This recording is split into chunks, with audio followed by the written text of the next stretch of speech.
हमारी रोज़मर्रा की डाइट में सबसे आवश्यक चीज़ है प्रोटीन, जो हर आदमी की नीड है। लेकिन जो बच्चे बॉडी बिल्डिंग कर रहे हैं उनके लिए कुछ प्रोटीन की ज़्यादा आवश्यकता होती है। जो बिगिनर्स हैं वो अपने घर के प्रोटीन से, घर के खाने की डाइट के प्रोटीन से आवश्यकता अपनी काफ़ी दिनों तक पूरी कर लेते हैं। लेकिन 6-8 महीने बाद, साल भर बाद जब उनका मसल मास बढ़ता है तो उन्हें कुछ एक्स्ट्रा प्रोटीन इनटेक की ज़रूरत होती है। तब उनको ऐसा महसूस होता है कि वे प्रोटीन का सप्लीमेंट लेना अब ज़रूरी हो गया है। कोई ऐसा आवश्यक नहीं है कि आप उसको ऐड ही करें। घर के खाने से जब तक आप पूर्ति कर सकते हैं प्रोटीन की तब तक करिए, लेकिन जब मसल मास बढ़े और आपको लगे तो आप ज़रूर ऐड करिए। अब समस्या ये आती है कि अगर बाज़ार से प्रोटीन लेना है तो कौन सा लें और कैसे सेलेक्ट करें। आज का सारा वीडियो इसी विषय पे है।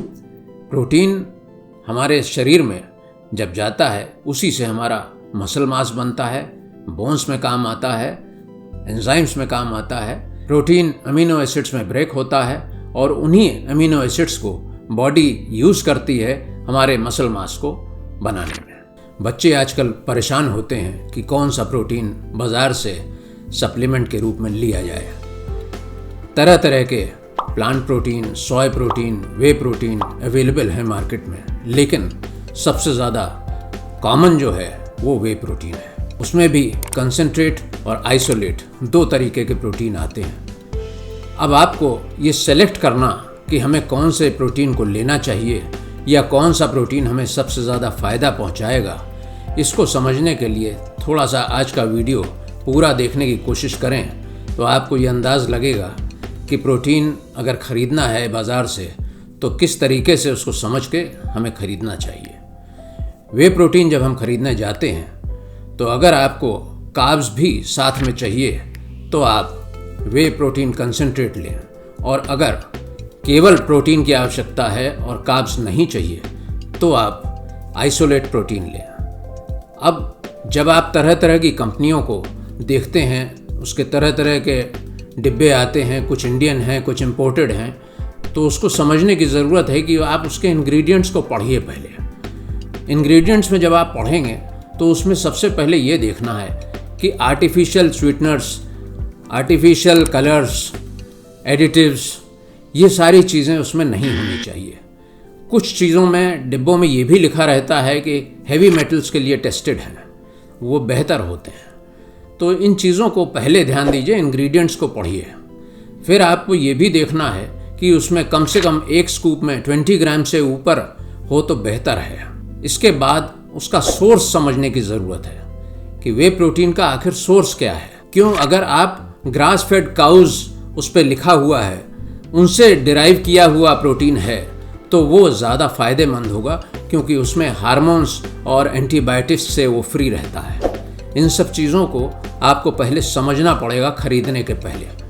उसके बाद जब आप ये डिसाइड कर लें कि ये एक ब्रांड ये हमें लेना है तो फिर उसका टेस्ट और टेक्सचर ये समझने की ज़रूरत है। कितना भी अच्छा प्रोटीन हो, अगर उसका खाने पे आपको चॉक की तरह टेस्ट आ रहा है, आप उसको ले नहीं पाएंगे। तो उसका टेक्सचर और उसका टेस्ट वो भी अच्छा होना चाहिए और उसकी मिक्सेबिलिटी भी अच्छी होनी चाहिए, क्योंकि आप अगर उसको पानी या दूध में घोलें तो उसको प्रॉपर घुलना चाहिए। अगर वो गुठली बन के रह जा रहा है तो वो अच्छा प्रोटीन नहीं है। उसकी सॉल्युबिलिटी बढ़िया होनी चाहिए। इन चीज़ों को भी देखना पड़ेगा आपको। और जब ये डिसाइड कर लें तो फिर प्राइस का फैक्टर आता है कि आप कितना अफोर्ड कर सकते हैं और वो कितने का है। आपकी अगर बजट में आता है तो सबसे पहले आप उसका सबसे छोटा पैक खरीदें। बहुत सारी कंपनीज ऐसी हैं जो सैम्पल पैक्स भी देती हैं। आप सैम्पल पैक्स भी मंगा सकते हैं और उसमें फ्लेवर्स अलग अलग रहते हैं, उनको आप टेस्ट कर सकते हैं। जो आपको सूट करे उस हिसाब से उस फ्लेवर का फिर बड़ा पैक मंगाएं। जब आप प्राइस का फैक्टर प्रोटीन का देखते हैं तो बहुत सारी ऐसी कंपनीज हैं कि बहुत कम क्वांटिटी के डिब्बे को भी बहुत हाईली प्राइस्ड रखते हैं वो लोग।